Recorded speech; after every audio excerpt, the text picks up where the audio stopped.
All right, so today we're going way up north for this deep dive. Oh, very cool. Yeah, it's pretty interesting stuff. It's this paper called Sustainable Energy Transition of Greenland Okay. and its prospects as a potential Arctic e-fuel and e-chemical export hub for Europe and East Asia. Wow, that's a mouthful. Yeah, it is. It's a long title, but it's a really interesting topic, so Yeah, I definitely. think it'll be a good one. Looking forward to it.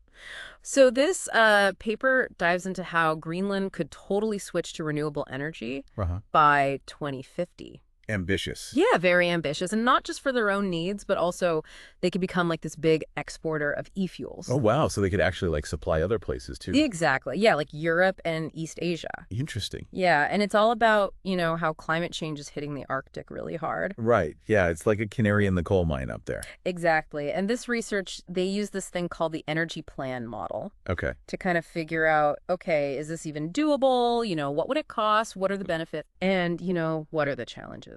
Makes sense. Yeah. So I think our mission today is to really break down this research and yeah. see if Greenland could actually pull this off. I'm in. Let's do it. Okay, so let's start with like the elephant in the room. Climate change. Yeah, climate change, exactly. Yeah.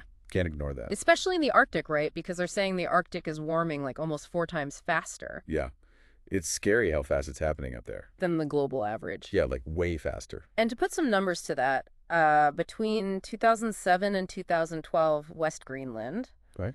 their average temperature went up by 3 degrees Celsius 3 degrees, that's huge. compared to like a baseline period of 1979 to 2000. Yeah, that's a really short amount of time for that much warming. Exactly. And obviously when you have these rising temperatures, you have ice melting. Right. The ice sheet. Yeah, and we're talking massive amounts of ice here. Yeah. I mean, how much are we talking about here? So they said between 1992 and 2017, about 3,900 gigatons. 3,900 gigatons. Like, Yeah. I don't even know what that looks like. Yeah, it's hard to imagine, right? A gigaton is a billion metric tons. Oh, wow. So that's a lot of ice. That is a lot of ice. And all that melting ice added over 10 millimeters to global sea level rise. Wow. So that's directly impacting the whole planet. Exactly. And they're saying, future projections, it could be another 4 to 27 centimeters wow. of sea level rise just from Greenland. Yeah, that's going to be a problem for a lot of coastal areas. Yeah, a lot of places are going to be underwater. Definitely makes you realize how urgent this climate issue is. Yeah, and the study's very clear. Fossil fuels are the main culprit. Right. They cause about 75% of those greenhouse gas emissions. Yeah. So we got to dish those. Yeah, so for Greenland, they're on the front lines of climate change. Right. So getting off fossil fuels isn't just, saving the planet. It's about their own survival. Yeah. Their future depends on it. And it's interesting because right now, Greenland relies a lot on imported oil. Yeah, in 2019, 83% of their total energy came from imported oil. Wow, that's a lot of oil. Yeah, so you can imagine that makes them super vulnerable. To price fluctuations. Exactly. Yeah, the oil market's all over the place. Yeah, and that's not a good position to be in. Definitely not, especially when you're trying to, build a stable future. Right, and I guess that's why this whole renewable energy transition is so appealing. Yeah, makes sense. But it's not like they're starting from zero with renewables, right? They already have some hydropower. Oh, right, hydropower, yeah. Yeah, so they're not completely in the dark. So what's the deal with their hydropower? Like, how much do they have? So in 2019, hydropower provided about 16% of their total energy and over 80% of their electricity. Oh, wow. So they're already pretty reliant on hydropower for electricity. Yeah, so they have a decent foundation to build on. Okay. And it's important to remember that Greenland's a pretty unique place. Yeah, I mean, it's huge and sparsely populated, right? Exactly. They only have about 56,000 people. Really? Only 56,000? Yeah, spread out over this massive area. It's like 2.2 million square kilometers, right? Yeah, almost 2.2 million square kilometers, so it's like almost the size of Mexico. Wow, that's huge. But with a tiny fraction of the population. Yeah, so that must make things tricky for energy infrastructure. Oh, yeah. Definitely connecting everyone and everything across those vast distances is a huge challenge. Yeah, makes sense. Okay, so we got this picture of climate change bearing down. Uh-huh. An energy system hooked on imported oil, Right. and this, kind of a unique geographic situation. Yeah. So let's dive into what this study actually says about their renewable energy future. Okay, let's hear it. So the first scenario they look at is this self-supply scenario, Self-supply. where Greenland tries to become 100% renewable just for their own needs by 2050. Okay, so powering themselves. Exactly. And what's pretty amazing is they found that Doing this could actually save them money. Really? Yeah, like they estimate a 25% reduction in annualized costs by 2050. 25% less. That's huge. Yeah, compared to just sticking with their current system. So it's not just good for the environment, it's good for their wallets too. Exactly. It's a win-win. So how do they actually make that happen? Like, what's the energy mix look like? So it's a pretty dramatic shift. Okay. Right now, it's mostly oil, but they're saying by 2050, the main players would be onshore, wind, solar PV, and more hydropower. So wind and solar taking the lead. Yeah, and especially wind power, they say that would really become the workhorse. Interesting. Okay, so how much renewable energy capacity are we talking about here? A lot, they project their total installed electrical capacity would go from 190 megawatts Okay. to over 1,000 megawatts by 2050. That's quite the jump. Yeah, and a big chunk of that would be wind power. They're talking about 470 megawatts of installed wind capacity. Wow, so wind's really the key player here. Yeah, and solar PV would also have a role, especially during the summer when you have those long daylight hours. Right, makes sense. And of course, hydropower would still be in the mix, providing that reliable baseload power. Okay, so wind, solar, hydro, a pretty diverse mix. Yeah. So how does that actually translate into electricity generation? Like, where's most of their power going to come from? So their model says that by 2050, about 66% of Greenland's electricity would be generated by onshore wind. Wow, so wind really does take the crown. Yeah, and hydropower's share would actually go down a bit, relatively speaking, but it would still be super important for keeping the lights on. Right, reliable hydropower. Exactly. And now, obviously, this huge shift to renewables means that electricity demand would go up Oh, yeah, for sure. because you're electrifying things like heating and transportation. Right, everything running on electricity. Yeah, and they even factored in the fishing industry, Interesting. which is a big deal in Greenland. Oh, yeah, that makes sense. They'd be using e-fuels for those big fishing vessels. E-fuels for the fishing fleet, that's cool. Yeah, so it's like indirect electrification. Yeah. So when you add all that up, you get this big increase in electricity consumption. Makes sense. But what about times when they're producing more electricity than they need? Like when the wind's really blowing? Yeah, that's always a challenge with renewables, right? Yeah. So they do predict some curtailment. Curtailment. Yeah, which means basically they'd have to like shut off some wind turbines Oh, okay. because there's just too much power. So how much curtailment are we talking about? Their estimate is about a 4% in 2050. 4%? That doesn't sound too bad. Yeah, it's not terrible. And they're saying, there are ways to manage that better. Right, like energy storage. Exactly. Or like making demand more flexible. Interesting. Okay, so let's talk specifics about how they see heating and transportation going green. Okay. Sounds good. So for heating, they're basically saying goodbye to oil. Yeah, no more oil furnaces. Yeah, instead they'd switch to electric heat pumps. Heat pumps are super efficient. Yeah, and for transportation, they're talking about direct electrification for like smaller vehicles. Okay, so like electric cars? And boats, especially for local travel. Makes sense. But for those long distances, like shipping and aviation. Right, because those are tough to electrify directly. Yeah, they said e-fuels would be the way to go. E-fuels, yeah, those could be a game changer. So this whole transition obviously changes how they think about energy costs. Yeah, it's a whole different ballgame, right? Exactly. Right now, they're paying a lot for fuel imports. Right. But with renewables, it becomes more about upfront investments. Yeah, you build all that infrastructure. Right. So they're estimating that by 2050, capital expenditures would make up about 75% of their annual energy costs. 75%, that's a big chunk. Yeah.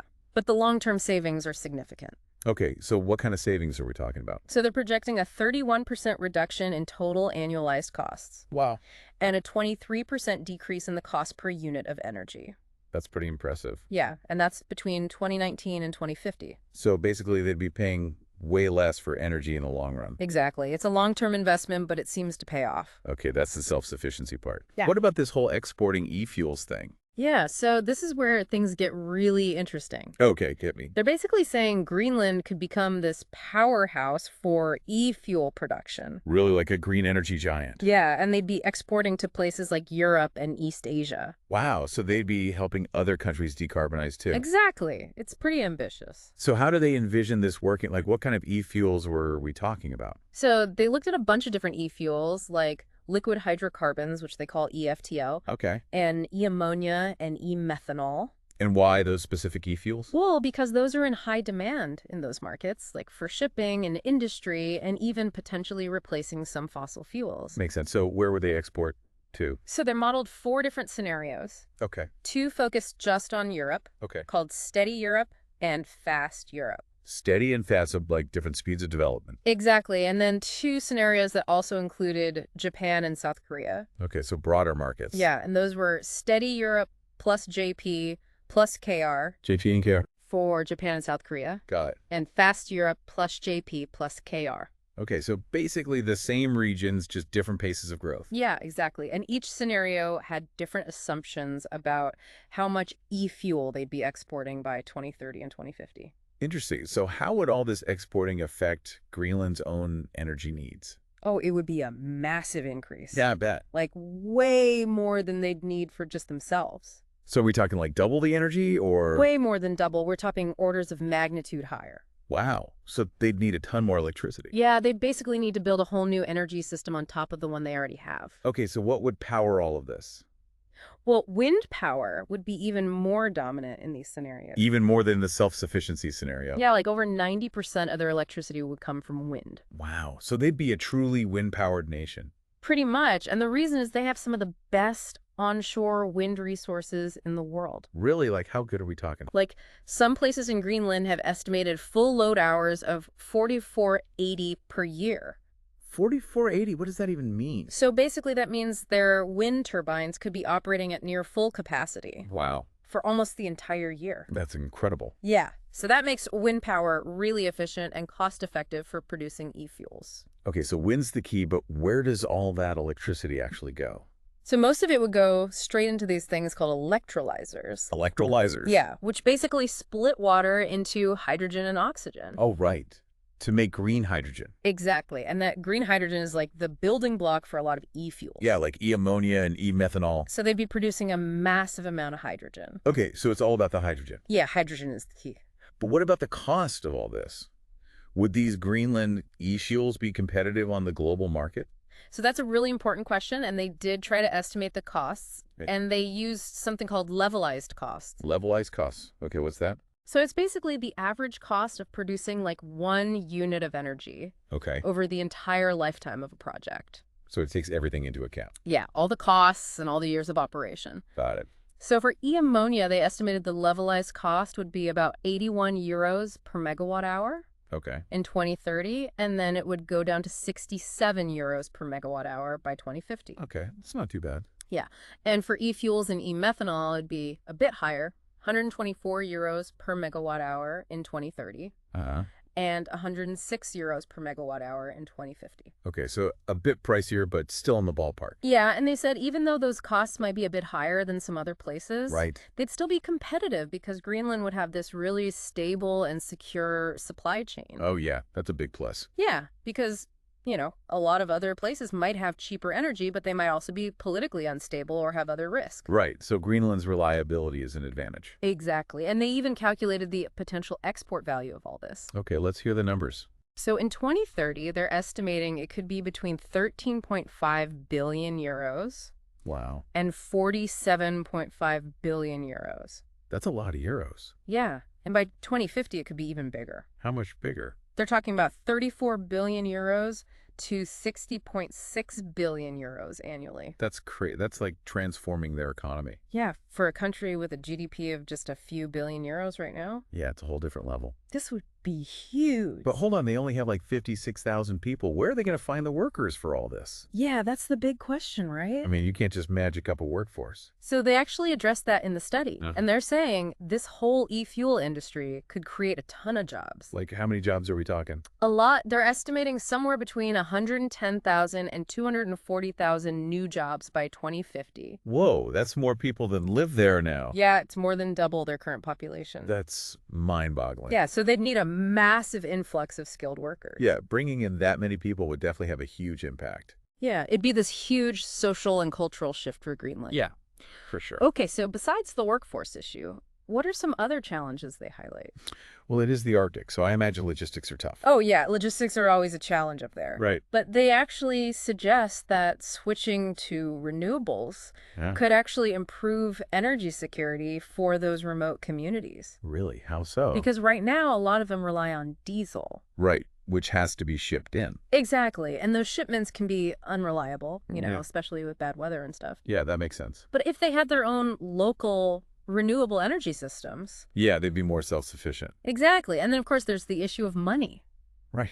All this stuff doesn't come cheap. Yeah, the upfront investment for both the domestic transition and the export infrastructure is going to be huge. Yeah, billions and billions, I'm guessing. Yeah, so financing all that is a major hurdle. For sure. And they also talked about this interesting idea of building wind turbines on sea ice. On sea ice, really? Yeah, it sounds kind of crazy. Yeah, I mean, how would that even work? Well, the thinking is that if you could build on stable sea ice, you'd have access to even stronger and more consistent wind resources. Oh, I see. So it's about tapping into those super powerful Arctic winds. Exactly, and that could mean even higher full load hours Okay, and cheaper electricity. makes sense. But they also acknowledge that there are a ton of technical challenges. Yeah, I bet building on ice is no easy feat. Yeah, and there are environmental risks too. Right, you don't want to mess up the fragile Arctic ecosystem. Exactly. So for now, they're just focusing on land-based wind power. Okay, so sea ice wind farms are still just a concept. Yeah, for now. What about using all this cheap renewable electricity to fight back against the ice melt? So they did touch on that idea, Yeah. and they talked about this really out there concept of creating artificial snow. Artificial snow. Yeah, using desalinated seawater Okay. and then spreading it over the ice sheet. Wow, that's thinking big. Yeah. But they also admitted that it would take a crazy amount of energy, Yeah, bet. way more than the world currently produces. So not really feasible. Yeah, not really. So they're basically saying the best way to save the ice sheet is to address climate change globally. Right. Reduce emissions, transition to clean energy. Exactly. Makes sense. Okay, so before we wrap up, it's important to remember that this study is just a model. Right. All models have limitations. Exactly. And the researchers were very upfront about those limitations. Okay, like what? So one thing is they used this simplified model for Greenland, which means they didn't capture all the regional variations. Right, because Greenland's a big place. Exactly. And they also acknowledge that their assumptions about the workforce are, just assumptions. Right, who knows if they can actually attract that many people. Exactly. And they also said that more research is needed on hydrogen storage, Okay. which is important for those export scenarios. Yeah, if you're going to be making that much hydrogen, you got to put it somewhere. Exactly. And they specifically mentioned the idea of using lined rock caverns. So interesting. But they said that needs more geological investigation. Right. Got to make sure it's safe and feasible. Yeah. And finally, they said that their energy system optimization was done manually. Okay. So they think that if they used more sophisticated tools, Yeah. they might find even better solutions. Right, so there's always room for improvement. Exactly. So after all that, what would you say are the biggest takeaways from this deep dive? Well, I think it's clear that Greenland has a real shot at becoming 100% renewable. Yeah, they have the resources. And not just for their own sake, but they could also be a major player in the global e-fuel market. Right, and all those jobs that could create. Yeah, that's a huge opportunity. Yeah, potentially hundreds of thousands of jobs. That's like a whole new society almost. It's mind-boggling. It is. It really makes you think, what would it mean for Greenland Yeah, to become this green energy superpower? it's a big question. It is. It really is. Makes you think about all the geopolitical implications, too. Yeah, how would it change their relationship with Europe and Asia? Right, and what about Arctic sovereignty? Yeah. And Yeah. what about the other Arctic nations? A lot to unpack there. A lot to think about. Definitely. So yeah, that's our deep dive into Greenland's energy future. Thanks for taking me along. Yeah, thanks for joining. If you want to learn more, we'll link to the original study Okay, in the show notes. sounds good. And, maybe do some of your own research on this. Yeah, it's a fascinating topic. It is. It's a whole new world up there. For sure. So thanks for listening, See ya. and we'll see you next time. Bye.